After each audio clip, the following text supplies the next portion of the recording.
I'm Claire Voisin, I am a mathematician. I like in math everything that I don't like in life. That is, you are extremely free, there is no hierarchy. You have to dream, you have to imagine, you have to be curious.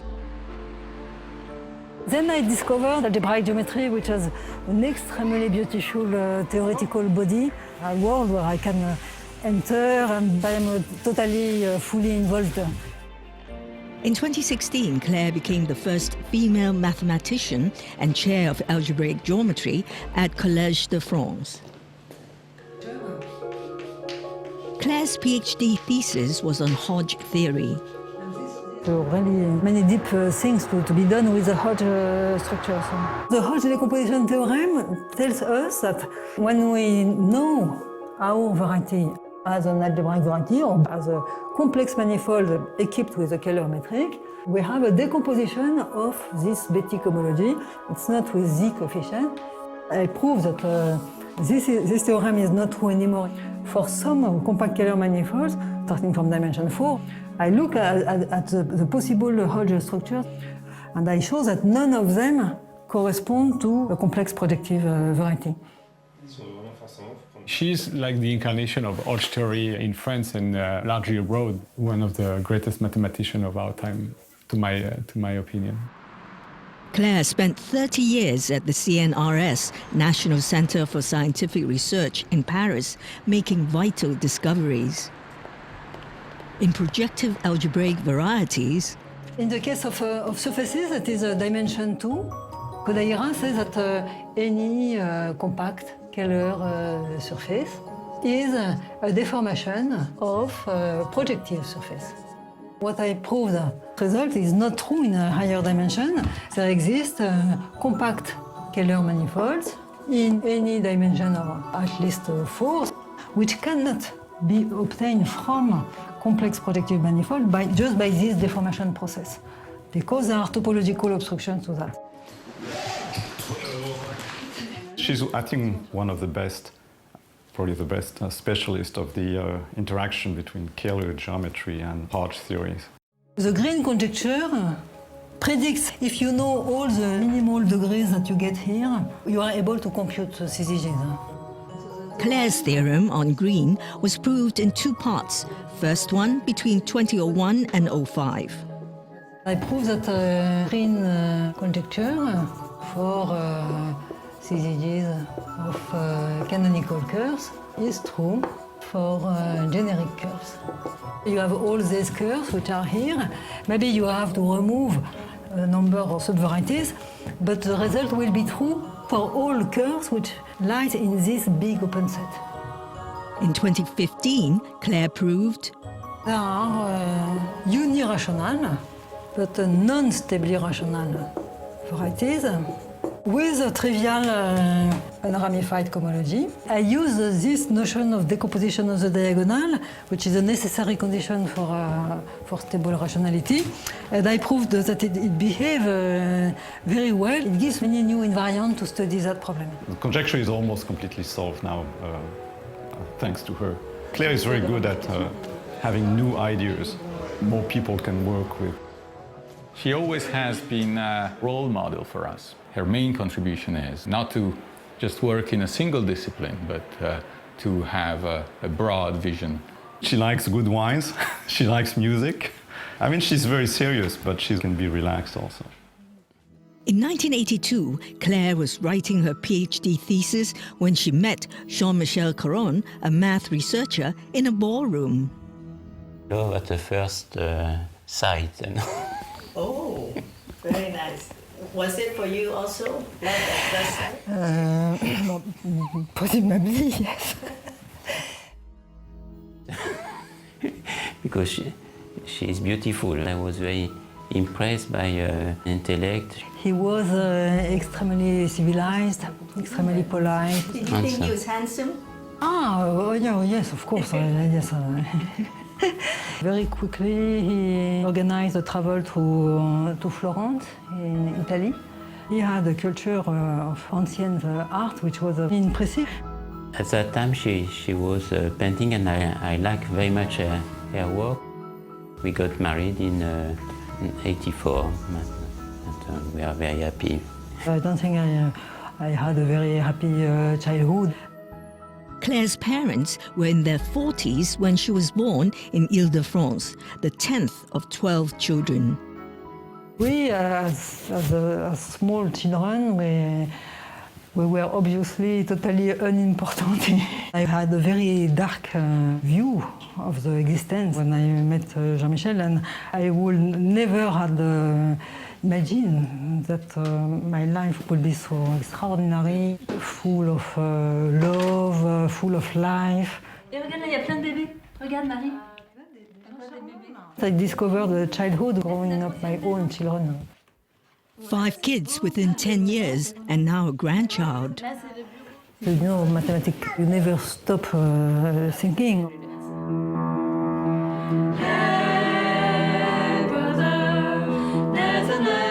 Our parents used to share between the two of them. I was working in the morning and Jean-Michel was working in the afternoon. During Sunday, we gathered at 5 to see the movie, and then we had a dinner together. And we read in our parents' room all together. We found great pleasure doing things together. I made this one. Until I was 40, I was most of the time at home, apart from conferences. It's the recognition, the academic world, which pushes traveling, living home. I don't know anything about our work. Are you proud of what your mother has achieved? Yes, very, very much. She always wants us to be active, and she's also quite demanding. When we were young, there was an activity where each one of us invented a story, and we must put something weird in the story. With fun, but also with effort and the sense of doing something that's useful. If she sees that we are happy, so she's happy for us. Our mother always tried to encourage creativity. I guess that's why one of the reasons why I want to work in the film industry. I am an applied mathematician. I'm working in control theory. Recently, both Claire and Jean-Michel were invited to work at the Institute for Theoretical Research at ETH in Zurich. I have essentially 3 books, 80 research papers. The questions that I like the most are those where I have absolutely no idea at the beginning how to do questions where we have no tools. But how the ideas come, it's always a mystery. When Janos Kahler flies into Hong Kong for the Shaw Prize ceremony, he'll likely look up at the roof of the passenger terminal. He told us, among the images of buildings and structures he's seen in Hong Kong, he finds the roof here the most interesting. When he looks at the roof, he sees patterns of elliptical lines.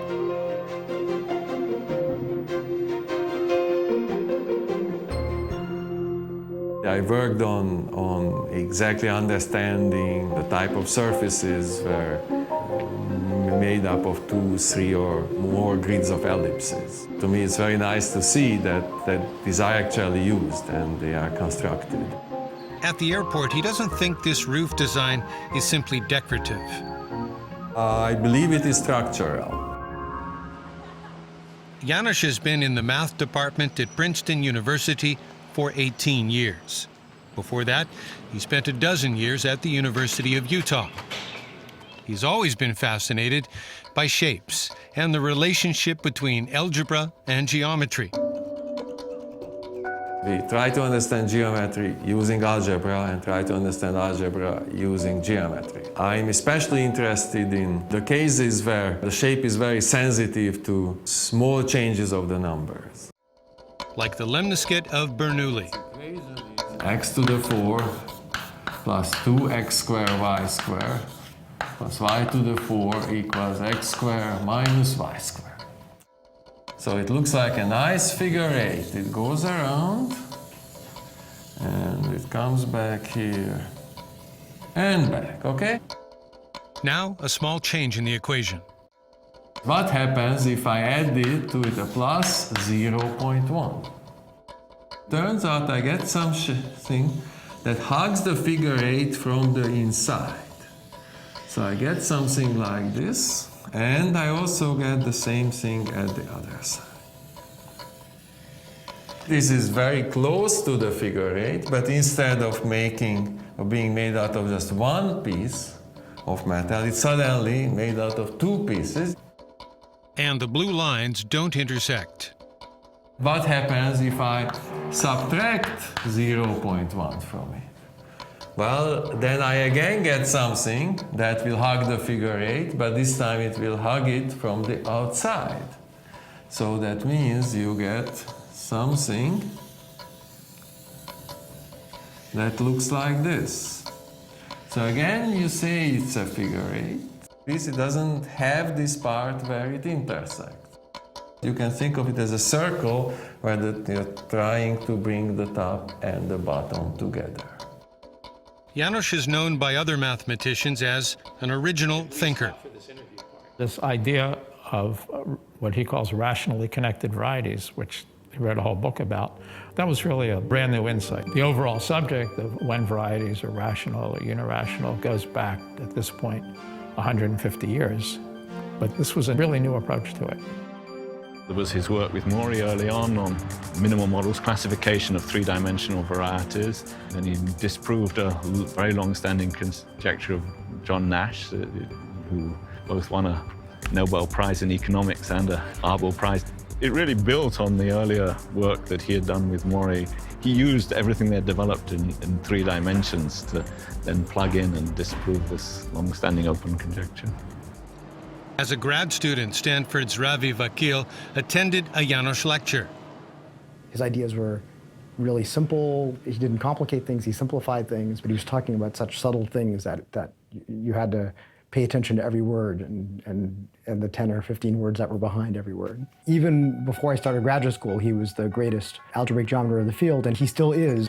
He's, on one hand, seen as kind of an unstoppable machine, technically. He's mentally stronger than others, and then there's a hill to go around, he will just go right through it, but he also has finesse as well.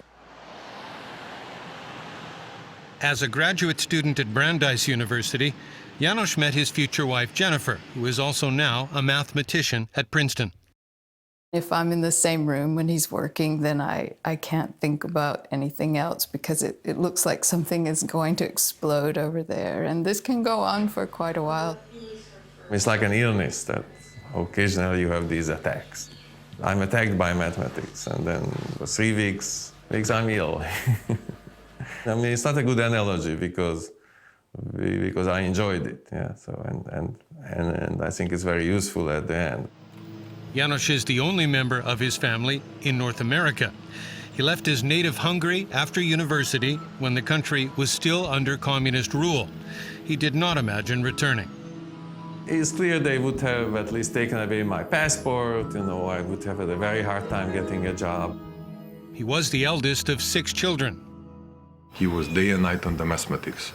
We told him that there is a breakfast, or we told him there is dinner. He came out, he did not speak one single word, ate something quickly and went back. Today is much better. János is surrounded by engineers. That includes his brother Peter, his parents, and now his daughter Alicia, an electrical engineer. I still don't understand what he does, but a lot of so I think what he would consider sort of basic early grad school math actually sort of turns up a lot in my work, and so then we start discussing. He is known to be a very tough teacher, not only to graduate students, but also to undergraduate students. I'm surprised to learn now he is among our best undergraduate teacher. Students in his calculus class nominated him for Outstanding Teaching Award. He still keeps his very tough, high standard. People really value his opinion, so, you want him to have a good opinion of you, and that's where people are intimidated. Well, what I especially like when I teach a class of non-mathematicians, and then at the end of the year, 1 or 2 students, they usually come to me that, Well, I would like to be a mathematician now.